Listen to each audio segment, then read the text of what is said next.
আমাদের আজকের জুমায় আলোচনার বিষয়বস্তু ইসলামী রাষ্ট্রে নাগরিকের দ্বিতীয় দায়িত্ব এবং একজন ক্ষমতাপ্রাপ্ত সরকারের প্রাথমিকভাবে যে 4টি মূলনীতি দেশে চালু করতে হবে তার দ্বিতীয় মূলনীতি হচ্ছে যাকাত।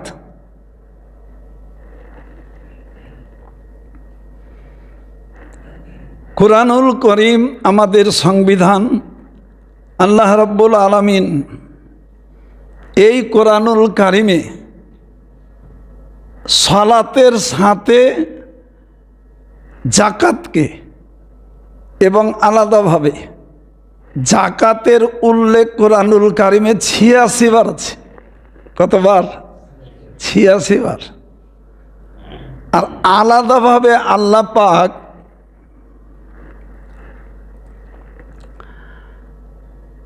শুধু শুধু নামাজের সাথে উল্লেখ করেছেন 29 বার, নামাজের সঙ্গে যাকাতকে উল্লেখ করেছেন 29 বার,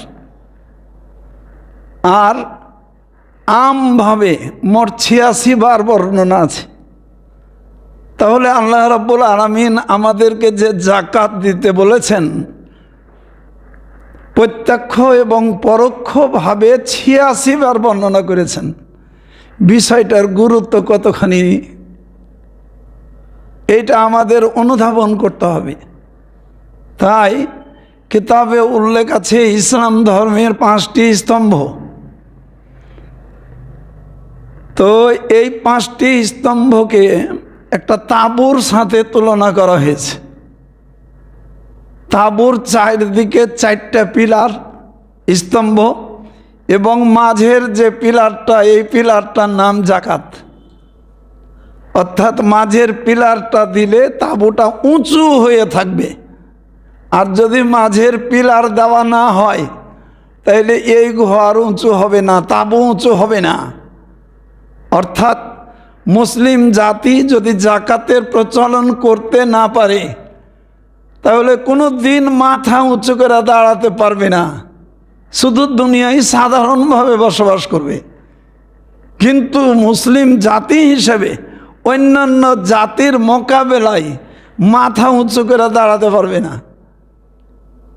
5টা স্তম্ভের মধ্যে তাঁবুতে এটা মাঝের খুঁটির মতো ভূমিকা পালন করে। এই জন্য শুধু ইসলাম ধর্মে যাকাত এইটা যে চালু আছে তা না, সারা বিশ্বের যত ধর্ম আছে সমস্ত ধর্মে তাদের দান এটা স্বীকার্য। তবে একটা মাত্র তফাৎ আছে। কি তফাৎ? অন্যান্য ধর্মের দানকে উৎসাহ দেওয়া হয়েছে, দিলে তাদের পুণ্য আছে, না দিলে কোনো গুনাহ নাই। আর একমাত্র ইসলাম ধর্মে অব্লিগেটরি, অর্থাৎ এটাকে ফরজ করে দেওয়া হয়েছে, এটা পালন না করলে গুনাহ হবে। এই জন্য যাকাত আদায় করে না ইসলামী শরীয়তে তিনি ফাসেক। আর যাকাতকে যদি অস্বীকার করে তাহলে ইসলাম ধর্মে তাকে কাফের হিসাবে ট্রিট করা হয়। যাকাতের এই ফরজিয়াত, এই গুরুত্ব, কোনো ব্যক্তি যদি দুনিয়ায় যাকাত আদায় করেন তাহলে এই ব্যক্তি পরিপূর্ণ মুসলমান হতে পারবেন। আর যদি যাকাত আদায় না করেন তিনি পরিপূর্ণ মুসলমান নন, তিনি ফাসেক মুসলমান। তাই কেউ যদি যাকাত আদায় করেন পরকালীন জিন্দেগির অনেক ফজিলত, অনেক গুরুত্ব। তার মধ্যে আল্লাহ রাব্বুল আলামিন হাসরের ময়দানে যে 7 শ্রেণীর মানুষকে, যখন কোনো ছায়া থাকবে না একমাত্র আল্লাহ পাকের আরশের ছায়া ছাড়া, যিনি দুনিয়ায় যাকাত আদায় করবেন আল্লাহ পাক তাকে হাসরের দিন তার আরশের ছায়ার নিচে আশ্রিত করবেন। এই জন্য যিনি যাকাত আদায় করবেন আল্লাহ রাব্বুল আলামিন তাকে নিজের বন্ধু হিসাবে ঘোষণা করেছেন। হাদিস শরীফে বন্ধু হিসাবে ঘোষণা করেছেন। তাই ইসলাম ধর্মে যাকাত দেওয়ার গুরুত্ব অপরিসীম। আমাদের রমজানুল মোবারক মাসে যাকাত প্রসঙ্গে আমাদের 2টা জুমা আলোচনা আছে, তাই বিস্তারিত আলোচনা রমজানুল মোবারক মাসে ইনশাল্লাহ হবে। তবে আজকে ইসলামী রাষ্ট্রে নাগরিকের দায়িত্ব বর্ণনাকালে আজকের জুমায় যাকাতের আলোচনা কিছু সংক্ষিপ্ত করে শেষ করে দেব, আর বিস্তারিত আলোচনা রমজানুল মোবারক মাসে ইনশাল্লাহ করা হবে। কেউ যদি যাকাত আদায় না করে তাহলে তার শাস্তি কি, এটা বুঝতে হবে। তাই আল্লাহ রাব্বুল আলামিন কোরআনুল কারিমে বলেছেন, ওয়াল্লাযীনা ইয়াকনিজুনা যাহাবা ওয়াল ফিদ্দাতা ওয়ালা ইউনফিকুনাহা ফি সাবিলিল্লাহি ফাবাশশিরহুম বিআযাবিন আলীম। হে রাসূল, আপনি বলে দিন যে যারা স্বর্ণ রৌপ্য সহ অন্যান্য মালের যারা যাকাত আদায় করে না, তারা নিজেদের গচ্ছিত মাল হিসেবে এগুলো জমা করে রাখে, যে আমি খাবো, ভোগ করব, আমার অবর্তমানে আমার ওয়ারিস ছেলে সন্তানেরা ভোগ করবে, এই নিয়তে গচ্ছিত করে রাখে। ওয়ালা ইউনফিকুনাহা, আর এগুলো যদি আল্লাহ পাকের রাস্তায় আল্লাহ পাকের নিয়ম মোতাবেক খরচ না করে, দান না করে, ফাবাশশিরহুম বিআযাবিন আলীম, আল্লাহ পাক বলতেছে তাদেরকে সুসংবাদ দিয়ে দিন কঠিন আযাবের।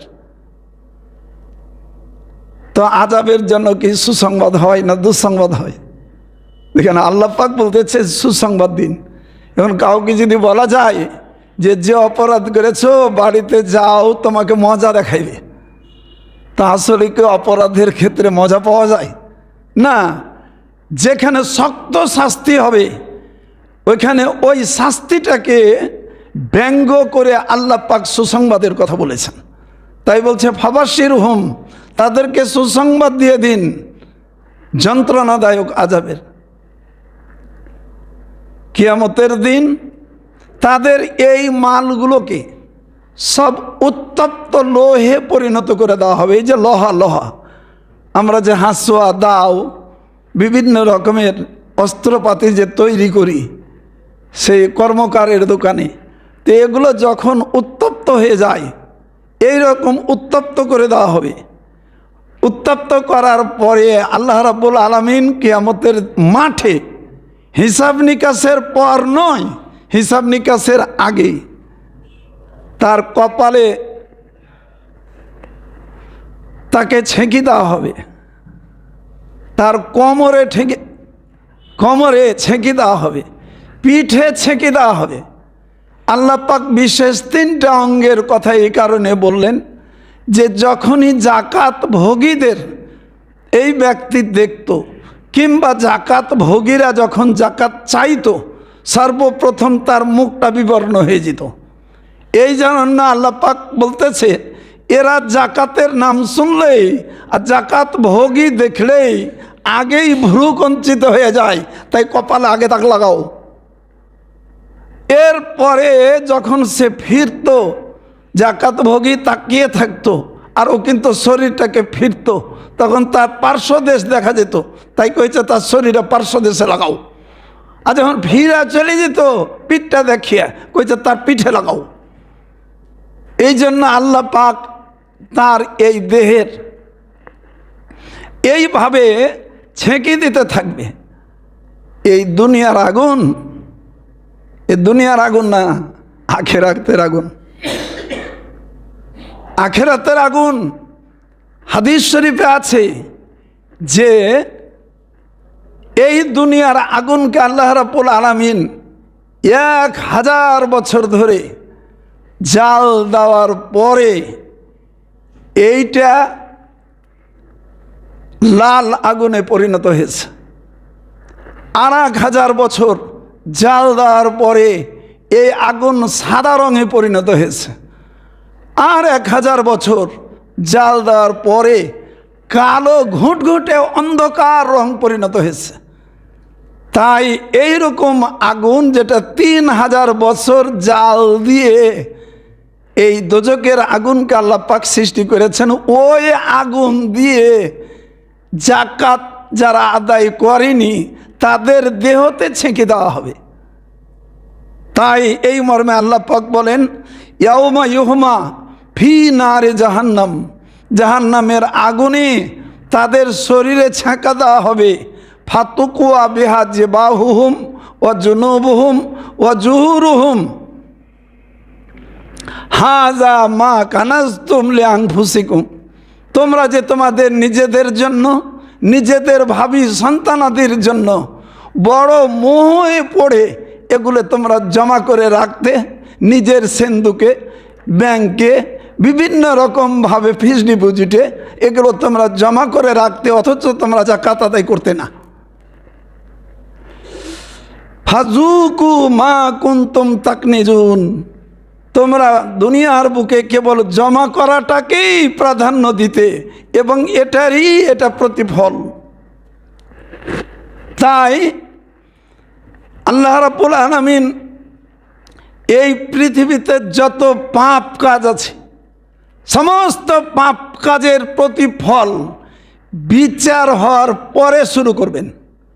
কিন্তু একটি মাত্র অপরাধ, যেই অপরাধের শাস্তি বিচারের পর শুরু হয় না, কিয়ামতের মাঠেই শুরু হয়ে যায়, সেই পাপ কাজটা হলো যাকাত না দেওয়া। একটি মাত্র অপরাধ, একটি মাত্র অপরাধ। তাই হাদিস শরীফে উল্লেখ আছে, আল্লাযীনা ইউতিহিল মালা সুম্মা লাম ইউআদ্দি যাকাতাহু মুসসেলা লাহু ইয়াউমাল কিয়ামাতে সুজাআন আকরা।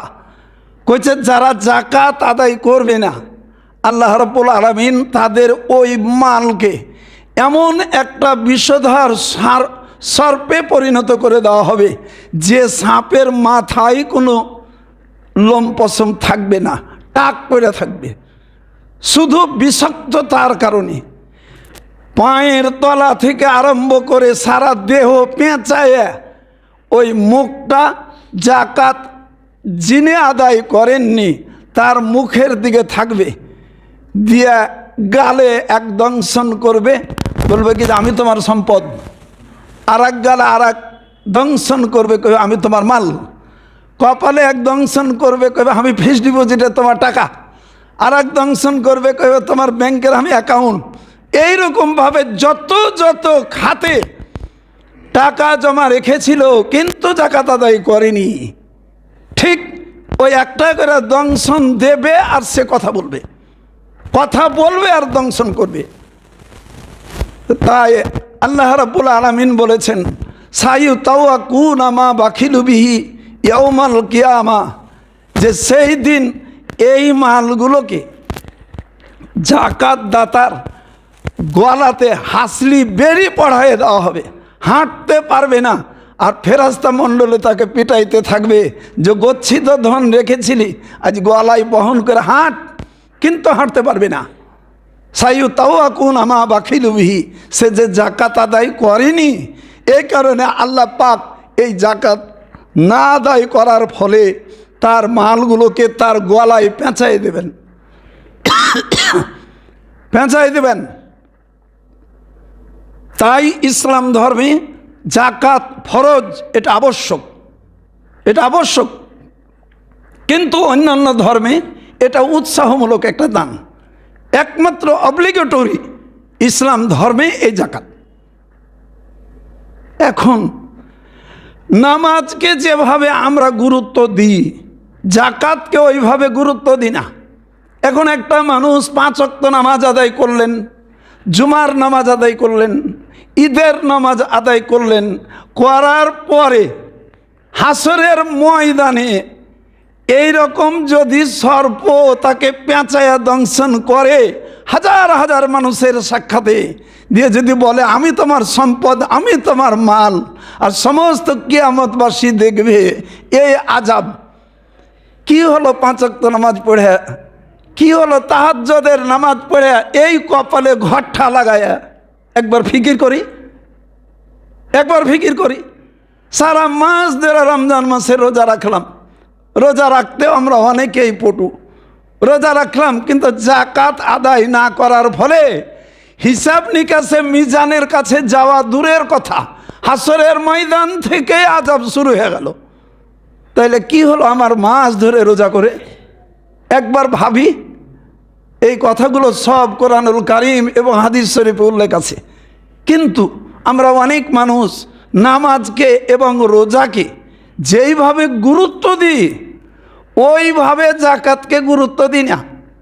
কেউ মনেই করি না, ফরজ জানি, পালনের দিক থেকে একবার অলসতায় চলতে আছি। আর কেউ বা এমন মনে করি যে জাকাত দিতে হবে, দিয়ে দিলাম, বুঝতে পারলেন, 15,000 টাকা দান করে দিলাম, কিন্তু হিসাব নিকাশে নয়, হিসাব নিকাশে নয়। তাই নামাজের জন্য যে 7টা ফরজ আছে, শর্ত যেগুলো, ওই শর্তগুলো যদি একটা বাদ যায়, যেমন নামাজ হবে না। জাকাতের জন্য কতগুলো শর্ত আছে, একটা শর্ত যদি বাদ চলে যায় ওই জাকাত আদায় হবে না। যেমন ওযু করলেন না, আপনি নামাজ পড়লেন, তাইলে কি নামাজ হবে? খেয়াল করি। শুধু তাই না, ওযুর মধ্যে যে 4টা ফরজ, যদি একটা ফরজ পালন না করি তাহলে ও কি ওযু হবে বা নামাজ হবে? কোশ্চিনকালেও হবে না। তো জাকাতের কতগুলো ফরজ আছে, এই ফরজগুলো একটা যদি বাদ যায় ও জাকাতও আদায় হবে না। তাহলে কি মনে করে এক শ্রেণীর মানুষ 20,000 টাকা দান করে দিলাম, 10,000 টাকা দান করে দিলাম, না তো কিছু লুঙ্গি কিনে নিয়ে এলাম সস্তা, নতুবা কিছু শাড়ি কিনে নিয়ে চলে এলাম, লিস্ট করে সমাজে দিয়ে দিলাম, নাম ফুটাইলাম আমি জাকাত দাতা। কিন্তু আদৌ কি কোনো মাওলানাকে ফতোয়া নিয়ে দেখেছি যে আমার এই জাকাতটা আদায় হলো কিনা? কোনোদিন কি এটা ফিকির করেছি? কোনোদিন ফিকির করি না। আর এ কথাগুলো যদি মেম্বারে যদি মাওলানা সাহেব কহে 50% মাওলানার ইমামতি চাকরির নোট, এটাই কথা। তাই আমাদের এই যে জাকাত দেওয়ার যে বিষয়টা, এটা আমাদের ইসলাম ধর্ম অনুযায়ী জানতে হবে। জাকাত দেওয়ার অবস্থান, এটা গেল জাকাতের শাস্তি। এইবার জাকাতের অবস্থানটা কি, জাকাতের কনসেপ্ট অফ জাকাত এটা কি জিনিস, এটা জানতে হবে। গত জমায় ধনী গরিব প্রসঙ্গে একটা আলোচনা চলেছিল। যারা এই আলোচনা শুনেছেন আজকের দিনে তারা সম্যকভাবে জাকাতের বিষয়টা উপলব্ধি করতে পারবেন, আর যারা ওটা শুনেননি উপলব্ধি করতে পারবেন, কিন্তু অনুভূতিটা একটু স্বল্প থাকবে। আমরা জাকাত 2টা পক্ষ, একটা হলো ধনী আর একটা হলো গরিব। মনের দিক থেকে ধনী আর মনের দিক থেকে গরিব নয়। গত জমায় যে বর্ণনা দিয়েছিলাম যে প্রকৃতপক্ষে যারা মনের ধনী তারাই ধনী, আর যারা মনের গরিব তারাই গরিব। কিন্তু আজকের জমায় ব্যাখ্যাটা বাস্তব দিতে হবে। তাই জাকাত একটা ইবাদত, ইসলাম ধর্মের 3য় স্তম্ভ। প্রথমেই ঈমান, দ্বিতীয় নামাজ, তৃতীয় হলো জাকাত। এটা হিজরি 2য় সনে, অর্থাৎ আল্লাহ রাসূল মক্কা থেকে হিজরত করে মদিনা গেছেন। 2য় হিজরিতে শাওয়াল মাসে এটা ফরজ হয়েছে। এবং হাদিস শরীফে বর্ণিত আছে যে জাকাতের যে 2টা শ্রেণী, একটা শ্রেণী হলো নিসাবওয়ালা, আর একটা শ্রেণী যাদের নিসাব নাই, ধনী গরিব নয়, যারা নিসাবওয়ালা, যাদের নিসাব নাই। তো যাদের ওপর জাকাত ফরজ, এই বর্ণনাটা পরে বলতেছি। জাকাত একটা ইবাদত, যেভাবে নামাজ আদায় করা ইবাদত, রোজা করা যেমন ইবাদত, জাকাত একটি ইবাদত, ফরজ। কথাটা বুঝেন? সুতরাং একজন ধনী মানুষ তিনি যে জাকাত দেবেন এটা তার দয়া নয়, এটা তার দান নয়, এটা তার ইহসান নয়, গরিবের একটা প্রাপ্য, গরিবের একটা হক, তার একটা অংশ আপনার মালের মধ্যে মালিকানা যুক্ত হয়ে আছে, তাই আপনি তার অংশটা তাকে দিয়ে দিবেন। এই জন্য আল্লাহ পাক বলেছেন অফি আমওয়ালিকুম হাক্কুল লিসাইলি ওয়াল মাহরুম, যে তোমাদের মালে একটা হক আছে গরিবদের, একটা অংশ আছে গরিবদের, তার অংশটা তাকে দিয়ে দাও। সুতরাং এটা করুণা বা এটা দয়া নয়। সুতরাং আপনি গরিবকে দেবেন, এটা ফরজ, এ পক্ষ থেকে হলো। কিন্তু একজন গরিব সে যদি মনে করে আমি শাক ভাত খেয়ে থাকবো, সে যদি মনে করে আমি 3 বারের জায়গায় 2 বার খাবো, সে যদি মনে করে যে আমি গোছ ভাত না খেয়ে আমি সাধারণ তরি তরকারি দিয়ে ভাত খাবো, আমি জাকাত নেব না, কোনো গুনাহ নাই, কোনো গুনাহ নাই। এখন যদি গরিব জাকাত গ্রহণ নাই করে, আমি কিভাবে ইবাদত পালন করব একবার বুঝতে হবে। তাই জাকাত নামের ইবাদতটি পালন করা যে হচ্ছে, আমি দান করে না গরিব দান গ্রহণ করে, বুঝতে হবে। তাই এই ইবাদতের সুযোগ পাচ্ছি, গরিব আমার এই দানটা গ্রহণ করে আমার উপকার করছে। গরিবের জন্য এটা নেওয়া ফরজ নয়, ওয়াজিবও নয়, সুন্নতও নয়। সুতরাং গরিব আমার জাকাত গ্রহণ করার ফলে আমার উপকার করছেন, আমার জাকাত ইবাদতটা করার সুযোগ দিচ্ছেন। যদি না নিতেন আমি অপরাধী থেকে যেতাম, এটি ইসলামের বিধান। এখন পর্যন্ত এই অনুভূতি আমাদের সর্বস্তরে আসে নাই। তাই জাকাত আদায় করতে বুঝতে পারলেন আমাদের অনেক বিড়ম্বনা। সুতরাং জাকাতের অবস্থানটা আমরা বুঝেছি। জাকাত কার উপর ফরজ, ছোট্ট করে আমাদের বুঝে নিতে হবে কার উপর জাকাত আদায় করা ফরজ। এই জন্য জাকাত আদায় করার জন্য বিশেষ 5টি শর্ত আছে। কতটি? 5টি শর্ত। 1 নম্বর শর্ত হলো তাকে সাহিবি নিসাব হতে হবে, অর্থাৎ নিসাব পরিমাণ মালের মালিক হতে হবে।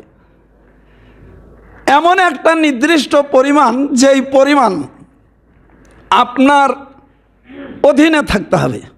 এই পরিমাণটা শরীয়ত নির্ধারিত করে দিয়েছেন 7.5 তোলা স্বর্ণ অথবা 7.5 তোলা পরিমাণ যে অর্থ, এই অর্থের সম্পদ আপনার থাকতে হবে, অথবা 52.5 তোলা চাঁদি অথবা তার মূল্য পরিমাণ সম্পদ যদি আপনার অধীনে থাকে, শরীয়তে তাকে আহলে নেশাব বলা হয়, সাহেবে নেশাব বলা হয়। মাদ্রাসায় যারা লেখাপড়া করেন 8ম শ্রেণী থেকে শুরু করে কামিল পর্যন্ত আহলে নেশাব আর সাহেবে নেশাব কাকে বলে এটা লিখতে হয়। সুতরাং এই নেশাব পরিমাণ তার মাল থাকতে হবে। এখানে একটা কথা আছে। কি কথা? যদি দেখা যায় 7.5 তোলা স্বর্ণ, এখন 1 তোলা 1 ভরি স্বর্ণের দাম যদি 1 লক্ষ টাকা হয়, 7.5 তোলা স্বর্ণের দাম হলো 7.5 লাখ টাকা। খুব ভালো করে খেয়াল করি। আর 52.5 তোলা রৌপ্য বা তার মূল্যের যদি সম্পদ থাকে, 1,500 টাকা ভরি যদি রৌপ্যের দাম হয়, তাহলে এর দাম আছে 78,000 টাকা। খুব ভালো করে খেয়াল করি। তাহলে 1 বছর পর্যন্ত যদি কাহারো নিকট এই 7.5 লক্ষ টাকা যদি থাকে, তার উপর জাকাত ফরজ হবে। আবার অথবা 78,000 টাকা যদি 1 বছর কারো অধীনে থাকে, তার উপর জাকাত ফরজ হবে। তাহলে কোনটা পালন করব? যদি 7.5 লক্ষ টাকা পরিমাণের সম্পদ থেকে থাকে আর এটাকে যদি আহলে নেশাব ধরি, অনেক মানুষকে জাকাত রাখবে না, অনেক মানুষকে জাকাত রাখবে না, আর অনেক গরিব দুঃখী জাকাত পাইবেও না। আর যদি ৭৮,০০০ টাকা অর্থাৎ 52.৫ তোলা রৌপ্যের মূল্য বা তৎপরিমাণ সম্পদকে যদি সিলিং বা নেশাব ধরি, অনেক মানুষ জাকাত পেয়ে যাবে। এই জন্য শরীয়তের মাসলা যে যেখানে উভয় পক্ষের লাভ আছে ওই মশলাটা পালন করতে হবে। অর্থাৎ 52.৫ তোলা যে রৌপ্যের দাম ৭৮,০০০ টাকা, এটা যদি কোনো ব্যক্তির মালিকানায় থাকে তার উপর জাকাত ফরজ। এতে ধনীরও লাভ, এতে গরিবেরও লাভ। কেমনে? গরিবের লাভ হইল, যেহেতু অনেক গরিব জাকাত পাইল, ধনীর তো লাভ নাই। ধনীর লাভ আছে। ধনীর লাভ এই কারণে যে আপনি যে জাকাত দেওয়ার সুযোগ পাইলেন, আপনার পুণ্য হাসিলের একটা লাভ হলো। যে একটা পুণ্যের জন্য হাসরের ময়দানের এক প্রান্ত থেকে অপর প্রান্ত পর্যন্ত ছুটাছুটি করবে। নিজের ভালোবাসার বউয়ের কাছ থেকে একটা পুণ্য পাওয়া যাবে না, নিজের পিতামাতার কাছ থেকে একটা পুণ্যও সেদিন পাওয়া যাবে না। এমনকি মা বাবা সন্তান হিসেবে অস্বীকার করবে যে আমার দুনিয়াতে কোনো সন্তানই ছিল না। স্বামী স্ত্রীর মধ্যেও কবে এখন দূর হও, মতলবের জন্য সবের আশায় দৌড়িয়ে আসছো, আমার দুনিয়াতে বিবাহ শাদী হয়নি, সব অস্বীকার করে ফেলবে। একটা পুণ্যের কত দাম! তাই ৭৮,০০০ টাকা যদি কোনো মানুষের অধীনে 1 বছর পর্যন্ত যদি থাকে, তাহলে তার উপর জাকাত ফরজ হবে। দুটি শর্ত হয়ে গেল, আহলি নিসাব হওয়া এবং হাওলানিল হাওল 1 বছর অতিক্রান্ত হওয়া। অনেক মানুষ জাকাতকে জরিমানা মনে করে, কিন্তু আল্লাহ রাব্বুল আলামিন দেখুন, আপনি আপনার পরিবারের নিজের সমস্ত প্রয়োজন মিটানোর পর এই অতিরিক্ত সম্পদটুকু যদি আপনার ৭৮,০০০ টাকা অলস টাকা হিসেবে, কোনো কাজ নাই, কোনো প্রয়োজন নাই, এই টাকা যদি আপনার অধীনে থাকে, তাহলে এই আল্লাহ রাব্বুল আলামিন আপনাকে মাত্র 2.5%, 100 টাকায় 2.5 টাকা দিতে বলতেছে। যে টাকা আপনার প্রয়োজন নাই তাই জমা হয়ে আছে, আপনার কোনো ক্ষেত্রে যে টাকা কাজে লাগে না, যে অলস টাকা, এই টাকার 2.5 ভাগ দিতে বলেছেন। আর 97.5 ভাগ আপনার কাছেই থাকছে, কাছেই থাকছে।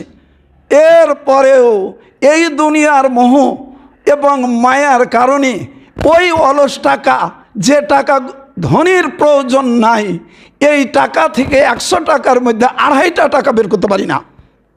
খুব কষ্টের কথা, বুঝতে হবে, আমাদের বুঝতে হবে। এই জন্য হাওলানেল হাওল, এই কথাটার একটা বিষয় বুঝতে হবে। কি বিষয়? 1 বছর অতিক্রান্ত হওয়া। এখন মনে করুন যে কোনো মাসে আপনি নেশাব পরিমাণ মালের মালিক হলেন, জুলাই মাসে নেশাব, জানুয়ারি মাসে নেশাবের আপনি মালিক হলেন, তাইলে পরবর্তী বছর জানুয়ারি মাসে 1 বছর হয়ে গেছে। কথাটুকু খেয়াল করিয়েন।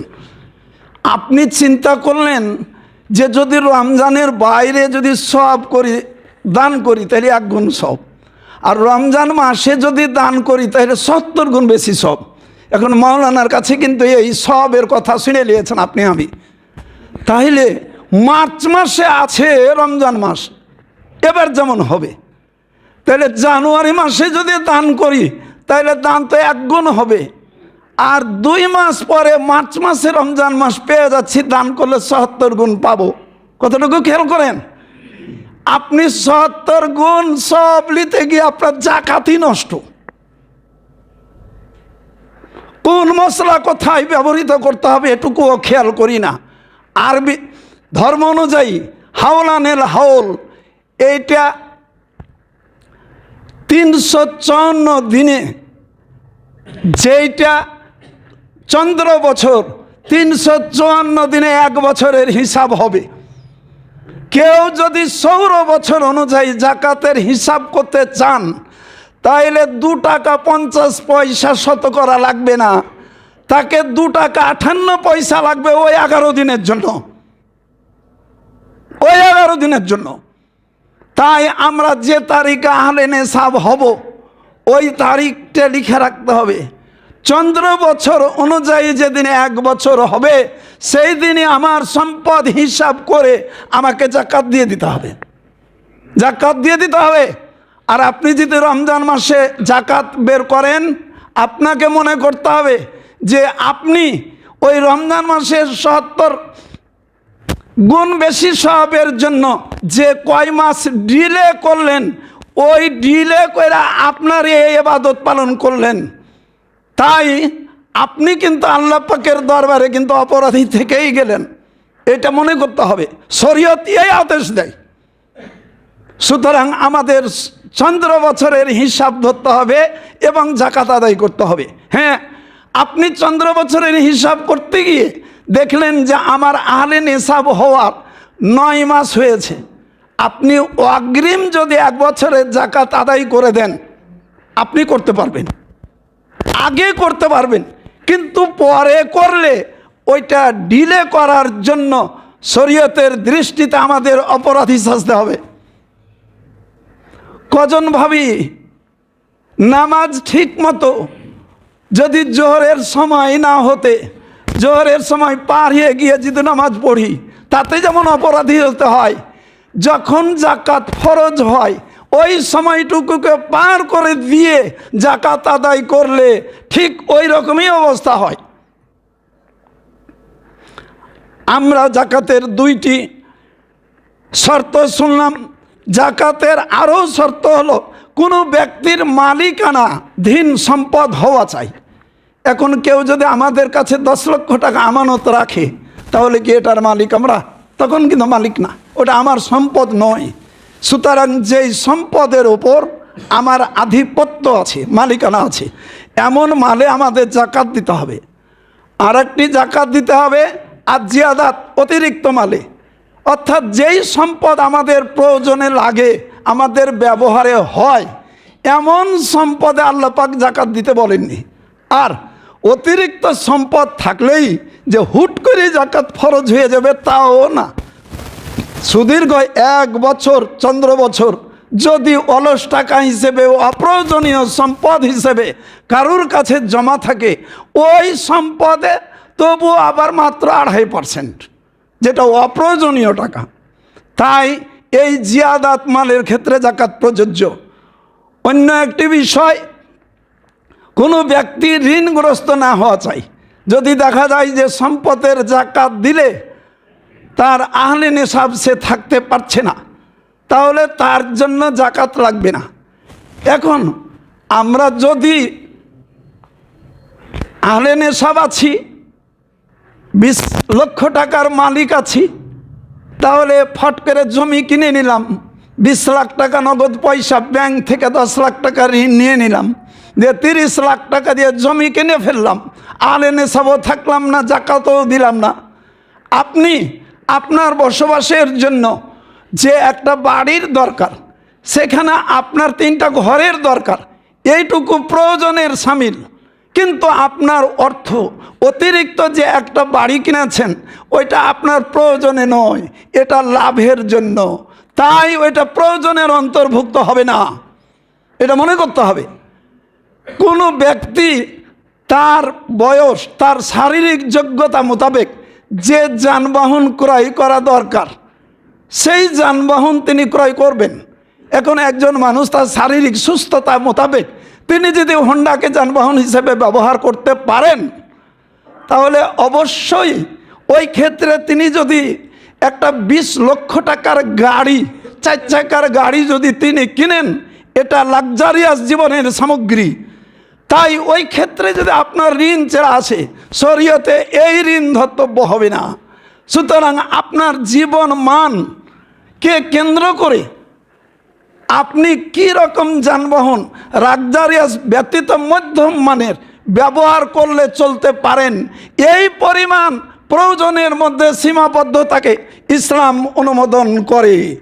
কিন্তু আমরা যদি লাক্সারিয়াস জীবনের ক্ষেত্রে অনুপ্রবেশ করি, তাহলে শরীয়ত ওই বাড়তি টাকার ঋণকে কখনো অনুমোদন দেয় না। আর একটি কথা বলি, ফসলের জাকাত আমরা যখন দিই, সবাই জানি যে ফসলের জাকাতের ক্ষেত্রে কোনো বছর অতিক্রান্ত হয় না। যখনই সম্পদ উঠে, ও আত হাক্কাহু ইয়াউমা হাসাদিহি, যখন তোমরা ফসল ঘরে তুলবা তখনই এটার জাকাত আদায় করে ফেলো। তাই ফসলের জাকাতের দুইটা নিয়ম আছে।